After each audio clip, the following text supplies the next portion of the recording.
A consultoria StoneX divulgou a primeira estimativa para o consumo nacional de combustíveis do ciclo Otto em 2023. O relatório tem por objetivo discutir as principais perspectivas para a demanda da gasolina e do etanol hidratado em nível nacional.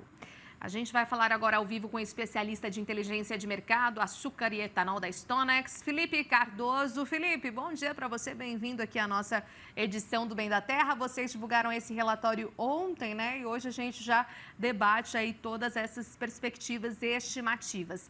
Achei bem interessante porque vocês trouxeram, inclusive, ali na análise do relatório, todo o histórico que aconteceu desde o momento pandêmico, o cenário mais forte da pandemia, trazendo para uma realidade, então, que vocês contemplam aí as projeções para este ano. Então, gostaria que você destacasse um pouco, né, desse ciclo do que ocorreu. Bom dia novamente.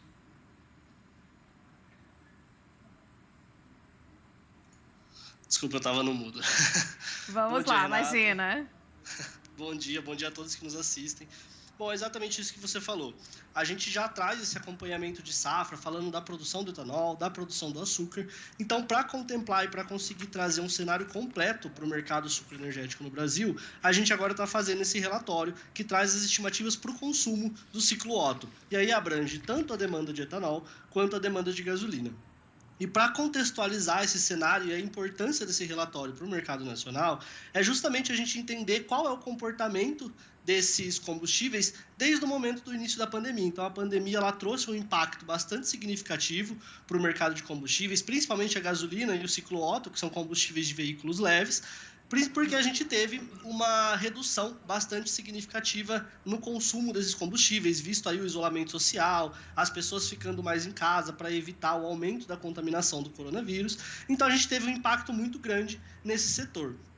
Com a retomada das atividades, avanço da vacinação, esse mercado ele começou a ter um destaque maior. Porém, a dinâmica entre o etanol e a gasolina passou a ficar bastante prejudicada, visto aí a precificação que a gente teve, tanto o aumento da gasolina no início de 2022, com o conflito na Ucrânia, também com a questão da quebra da safra no Centro-Sul, que acabou também elevando os preços do etanol, essa paridade ficou prejudicada. Então, um cenário que a gente tinha antes da pandemia, hoje a gente tem outro cenário justamente devido aos impactos da pandemia do coronavírus. Então, esse relatório ele traz essa análise para a gente entender melhor o que a gente pode esperar do mercado, tanto no curto prazo quanto no médio e longo prazo. Exatamente. Muito bom você colocar, né, toda essa trajetória, esse ciclo, o que aconteceu. E era a minha próxima pergunta sobre essa precificação, né? Porque a gente sabe da gasolina, enfim, que sofre todas essas consequências e aí acaba balizando ali o preço do etanol também por consequência, né? Como que você enxerga hoje a questão de produção e consumo? Como é que vem o relatório de vocês já para esse primeiro semestre de 2023? Isso. Bom, a gasolina no passado, principalmente no primeiro semestre do ano passado, ela foi bastante impactada devido ao conflito no leste europeu, que acabou elevando os preços nas cotações do petróleo, e devido à paridade de importação que a Petrobras tem como política de precificação, o preço acabou subindo bastante no início do ano passado. Porém, com o intuito de conter a inflação e também devido à questão social no Brasil, o mercado de combustíveis ele é bastante socialmente sensível no Brasil, o governo federal ele exonerou os impostos federais, reduziu o ICMS da gasolina, e isso acabou trazendo uma redução bastante significativa para o mercado. Sendo assim, a gente teve uma modificação bastante grande no preço da gasolina. Para 2023, a gente deve ter agora, no início de março, a retomada dos impostos federais. Então, isso deve trazer um aumento bastante intenso para a gasolina e também para o etanol, só que num volume menor de aumento. Então, a gente deve ter a retomada da paridade conforme avança a safra 23-24 no Centro-Sul, que coloca mais etanol no mercado, consequentemente reduz o preço. Então, a gente deve ter esse aumento no preço da gasolina devido à volta dos impostos e o etanol ganhando uma competitividade maior. Então a gente teve uma redução no consumo de hidratado no ano passado, a gente deve ter uma recuperação sutil em 2023, mas ainda muito aquém do que o mercado consumia antes da pandemia, justamente por causa dessa dinâmica de preço.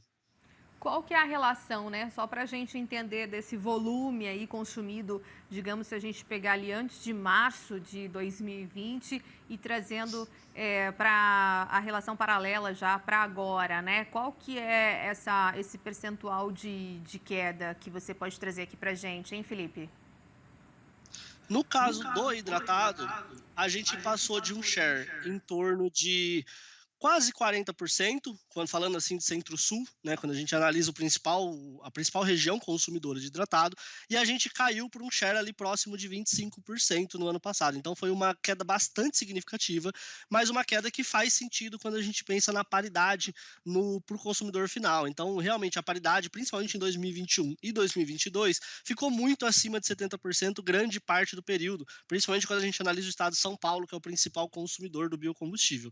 Para 2023, a gente deve ter uma recuperação, principalmente nos meses de pico de safra, que vai ali de abril a agosto aproximadamente. A gente deve ter uma paridade abaixo de 70%, inclusive no relatório. A gente traz essa projeção de paridade que a gente faz baseado na nossa projeção de precificação, tanto para gasolina quanto para etanol, e a gente vê que deve ter uma competitividade maior. Por isso que a gente recupera. Mas ainda é um curto período para a gente recuperar todo o espaço que o hidratado perdeu desde o começo da pandemia. Então, essa precificação ela deve ser favorecida por etanol, mas tudo isso também depende de como que o mercado de petróleo vai se comportar, como que a cotação do dólar vai se comportar, porque tudo isso influencia no preço da gasolina. Então, hoje a gente vê um cenário mais tranquilo nessa questão, a gente não deve ver reajustes tão significativos assim de queda para a gasolina, enquanto o etanol deve perder um pouco a precificação nesse período de maior volume de safra, porém depois, conforme a sazonalidade se comporta, ele deve continuar recuperando o preço, visto aí o período de entre safra, que a gente tem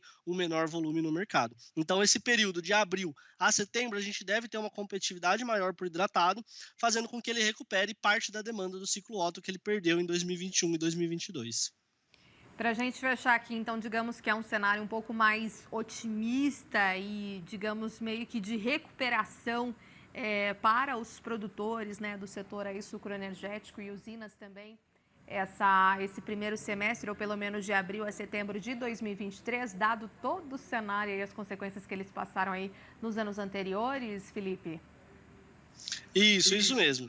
Então, quando a gente pensa do lado do produtor, das usinas, a gente tem esse ganho no consumo de hidratado que a gente está projetando, e a gente também tem os ganhos voltados para o mercado de açúcar, que tem tido uma precificação bastante elevada também. Então, o produtor ele vai acabar tendo essas duas vertentes para ele escolher na hora de produzir. Então, tanto a produção de açúcar quanto a produção de etanol, porque os dois vão acabar trazendo um retorno bastante significativo para ele. No comparativo entre esses dois produtos da cana, o açúcar acaba ainda tendo vantagem em relação ao hidratado, justamente devido à dinâmica no mercado internacional, que vem com um estoque mais apertado, e isso acaba favorecendo as cotações do açúcar. Mas no mercado nacional, a gente deve ter uma recuperação no consumo de hidratado no decorrer do ano, justamente porque a gente vai ter um volume ofertado maior devido aí aos ganhos de produtividade da safra, tanto 22-23 quanto a próxima 23-24 que começa em abril.